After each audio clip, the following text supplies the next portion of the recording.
नहीं है। इंग्लिश जैसे कि अभी पास करने के लिए इंग्लिश में पास मार्क्स लाना जरूरी नहीं है, तो फिर इंग्लिश के सारे टीचर को हटा दिया जाए और बिहार बोर्ड से इंग्लिश का सिलेबस यहाँ हटा दिया जाए। इससे द्वारा जो सरकार है उसका इंग्लिश की मान्यता नहीं रखता है, इसलिए जो कोचिंग में है, जहाँ भी संस्था कोचिंग का है वहाँ पे इंग्लिश का तैयारी बिल्कुल नहीं कराया जाता है। सिर्फ 5 सब्जेक्ट ही तैयारी कराया जाता है। 5 फैक्ट अपडेट देखने वाले सभी को नमस्कार। कैसे हैं आप लोग? अभी मैट्रिक एग्जाम बीते पिछले 3 दिनों से चल रहा है और आज चौथा एग्जाम था। और चौथे एग्जाम में जितने भी लोग न्यूज रिपोर्टर हैं, जो भी पोर्टल वाले मीडिया लोग हैं, वो सब लोग एग्जाम सेंटर के बाहर जा रहे हैं। कुछ लोग रिव्यू ले रहे हैं कि बच्चा से कैसा एग्जाम गया, किस टाइप का। लेकिन आज जो हम बात करने वाले हैं और जिस बात पे हम चर्चा करने वाले हैं, अभी तक इसे किसी ने भी बात करना इस पे जरूरी नहीं समझा है, या फिर वो सोचा भी नहीं होगा कि इस पे भी बात करना जरूरी है। जिस मुद्दा पे हम बात करने वाले हैं, जिसे हम चर्चा करने वाले हैं, उसे हम अकेला उतना बढ़िया से नहीं समझा पाते हैं। उसी के लिए मेरे साथ एक मैट्रिक का छात्र है जो इस बार एग्जाम दे रहा है। इसका नाम नितेश है। जो भी एग्जाम हो रहा है सब्जेक्ट, जैसे कि पहला दिन मैथ्स का था, दूसरे दिन था साइंस का और तीसरे दिन सोशल साइंस और आज इंग्लिश का है। अगर आप किसी भी सब्जेक्ट में 30 नंबर से कम लाते हैं तो आपको क्रॉस देकर फेल करा दिया जाएगा। लेकिन इंग्लिश एक ऐसा सब्जेक्ट है बिहार बोर्ड में जिसमें 30 नंबर तो दूर की बात है, 2 नंबर भी आप लाते हैं तो भी आपको फेल नहीं कराया जाएगा, आप पास हो जाइएगा। और इसका साइड इफेक्ट ये होता है कि बिहार बोर्ड का बच्चा जब 10th में चला जाए लेकिन उसे 12 का स्पेलिंग मालूम नहीं रहता है। नितेश, आपसे हम कल 12 का स्पेलिंग पूछे थे, आपको नहीं आता। सही बात है। उसके बाद ये बात हम इसलिए बताना जरूरी समझ रहे हैं कि जो बच्चा 10th में चला जाता है और उसे इंग्लिश में 12 का स्पेलिंग मालूम नहीं है, और ये जो बच्चा मेरे साथ नितेश बैठा है, इसका दावा है कि हम मैथ में 100 नंबर का लिख कराए हैं और 100 नंबर सही है। सोशल साइंस में 100 नंबर का लिख कराए हैं और उसमें लगभग 95 प्लस है, 95 नंबर से ज्यादा मेरा सही है। साइंस में भी 100 नंबर का लिख कराए हैं, लेकिन उसमें कितना बता रहे थे सही है? 95 प्लस उसमें भी सही है। और वही बच्चा जिसका 95 प्लस सब सब्जेक्ट में है और इंग्लिश इसका इतना वीक है कि ये इंग्लिश में बता रहा था कि जी जो होगा वो ठीक है, हम अपने से जो आया वो मार कर चले आए। इसे पूछे कितना सही बनाया तो ये बोल रहा था कि जो आया वो हम मार दिया, हमें पता नहीं है कितना सही है। तो इतना वीक होने का कारण, इतना इंग्लिश इसका वीक है, इसका यही कारण ये है कि इसे 10th में पास नहीं होने का डर इंग्लिश में नहीं था, जिसकी वजह से बच्चा नहीं पढ़ा। नितेश, बताओ कि बिहार बोर्ड में तीसरे क्लास से इंग्लिश का सब्जेक्ट ऐड हो गया है जी, और तीसरे क्लास में इंग्लिश के सर हैं पढ़ाते हैं जी। चौथा, पांचवा, छठा, 10वां तक इंग्लिश के सर हैं जी, पढ़ाते हैं। फिर भी इंग्लिश तुम लोगों को क्यों नहीं आता है?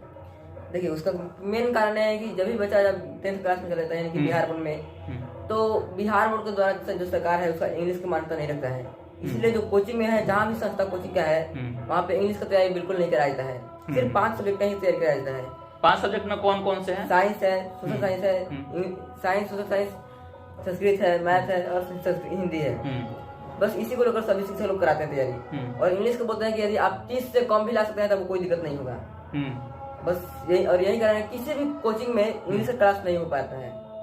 तो किसी भी कोचिंग से मतलब नहीं है। बिहार बोर्ड की सरकार या तो बिहार सरकार आपको इंग्लिश मतलब इंग्लिश नहीं पढ़ा, मतलब जैसे कि ऑल सब्जेक्ट पढ़ाने के लिए स्कूल है, तो आप बात स्कूल पे करिएगा कि स्कूल के अभी 6 सब्जेक्ट है इंग्लिश को लेकर और 6 पीरियड चलता है डेली, 6 पीरियड चलता है ना, और 6 पीरियड में 6 टीचर आते होंगे, अपना अपना अलग अलग सब्जेक्ट पढ़ाते होंगे। फिर भी वही टीचर एक प्राइवेट कोचिंग भी खोले हैं।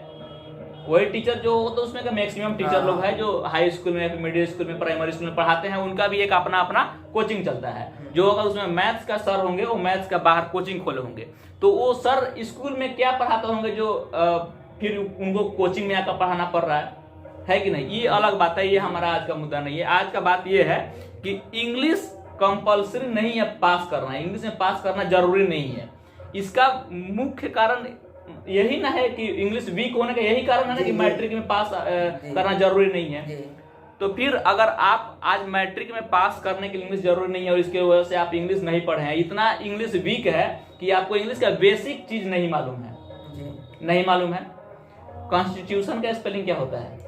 CONSTITION नहीं याद है। चलिए, इसमें इस बच्चे का कोई गलती नहीं है कि इसे कॉन्स्टिट्यूशन का स्पेलिंग याद नहीं है। जैसे कि ये इंग्लिश का सब्जेक्ट है, इंग्लिश का आज का पेपर था, आज इंग्लिश का पेपर था और ये इंग्लिश है, ठीक, इसमें क्या कुछ हम बेसिक चीज आपसे पूछेंगे। This question booklet is divided into 2 section. इसका हिंदी क्या हुआ? हमको नहीं पता है। नहीं पता है। अच्छा चलिए इसके बाद पूछते हैं कि I dot dot dot a good film study. इसका ऑप्शन है सी, सॉ, सीन, सिंग। इसका आंसर क्या होगा? सिंग होगा। चलिए नितेश ये गलत बताया, लेकिन इसमें नितेश का कोई गलती नहीं है। आपको लगता है क्या कि अगर इंग्लिश कंपलसरी होता 10th में पास करना, तो बाकी जितना सब्जेक्ट में आप क्लेवर हैं, जितना सब्जेक्ट में आपको पकड़ है, उतना इंग्लिश पे भी होता? जी होता जी। बस इसलिए ना इंग्लिश में आप वीक हैं कि इस इंग्लिश में पास करना जरूरी नहीं है। जरूर नहीं जी। बाकी अब हम यही कहना चाहेंगे कि इसमें नितेश का गलती अभी तक हम नहीं बता रहे थे, लेकिन कहीं ना कहीं देखे तो इसमें नितेश के साथ साथ नितेश का इसलिए कहना कि ये मेरे पास है, मेरे साथ है।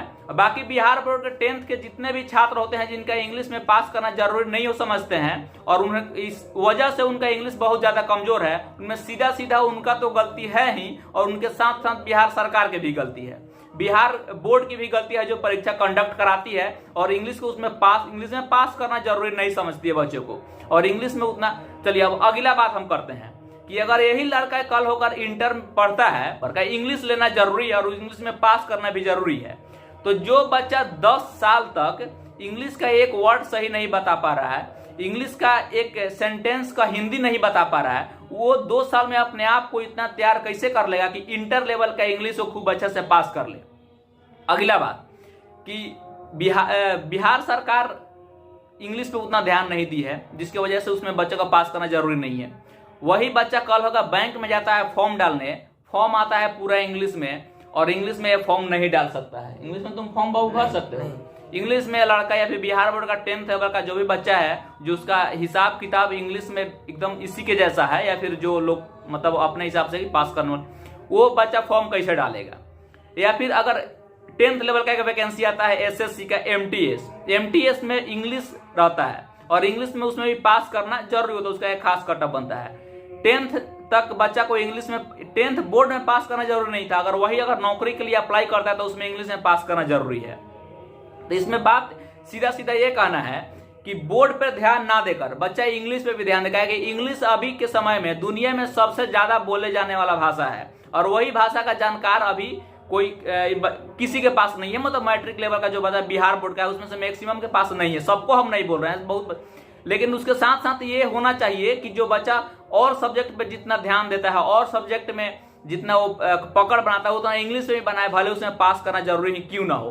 बाकी अगला मेरा सरकार से विनती ये है कि इंग्लिश में भी पास करना जरूरी समझे। अगर पास कराना जरूरी नहीं है तो फिर बिहार बोर्ड में जो तीसरे क्लास से लेकर और 10वें क्लास में इंग्लिश के टीचर बहाल किया जा रहा है और उनको समय समय पे वेतन दिया जा रहा है, उनका खर्चा उठाया जा रहा है, उन्हें वो हटा दिया जाए। इंग्लिश का बुक जो वितरण किया जाता है वो इंग्लिश का बुक देना बंद किया जाए। जब इंग्लिश में पास करना जरूरी ही नहीं है तो फिर इंग्लिश में खर्चा करने का क्या जरूरत है। इंग्लिश में जब खर्चा हो रहा है, एक स्कूल में एक स्पेशल इंग्लिश का टीचर रह रहा है, प्राइमरी स्कूल में अलग, मिडिल में अलग, हाई स्कूल में अलग, और वो बच्चा को पास करना जरूरी उतना नहीं रह रहा है, जिसमें बच्चा का हाथ इंग्लिश में इतना कमजोर रह रहा है कि वो बच्चा एक ठो वर्ड सही नहीं बता पा रहा है। बाकी इस पे पास करने के लिए जरूरी कितना है आप लोग बताइएगा, और मेरा ये बातचीत कैसा लगा ये भी बताना है। ये बताना जरूरी इसलिए इतना जरूरी है कि बच्चा किस तरह से अपने आप को इंग्लिश के लिए तैयार करे कि आगे चल के उसको इंग्लिश में दिक्कत ना हो। अगर इंग्लिश में तैयार करना उतना जरूरी नहीं है, इंग्लिश जैसे कि अभी पास करने के लिए इंग्लिश में पास मार्क्स लाना जरूरी नहीं है, तो फिर इंग्लिश के सारे टीचर को हटा दिया जाए और बिहार बोर्ड से इंग्लिश का सिलेबस यहाँ हटा दिया जाए। इससे बहुत सारा बचत होगा। जितना भी इंग्लिश का टीचर लोग बहाल होता है उन लोगों का पैसा बचत होगा, जो बुक वितरण होता है वो बुक का पैसा बचत होगा। बोर्ड में जब परीक्षा लिया जाता है तो उसमें इंग्लिश ऐड किया जाता है, वो सब बचत होगा। अगर ये नहीं कर सकते हैं तो इंग्लिश में पास करना भी जरूरी लगाइए, कंपल्सरी लगाइए, इंग्लिश में पास करना भी जरूरी है ताकि बच्चा के इंग्लिश पर भी ध्यान दे और इंग्लिश में भी पकड़ बनाए रखे। बाकी हमारा बातचीत कैसा लगा आप कमेंट करके बताइएगा, और इसके बारे में आपका क्या राय है वो भी कमेंट करके बताइएगा। मेरा नाम है आदित्य रंजन और आप फैक्ट अपडेट देख रहे थे। अब तक मेरे साथ बन रहने के लिए आपका बहुत बहुत धन्यवाद।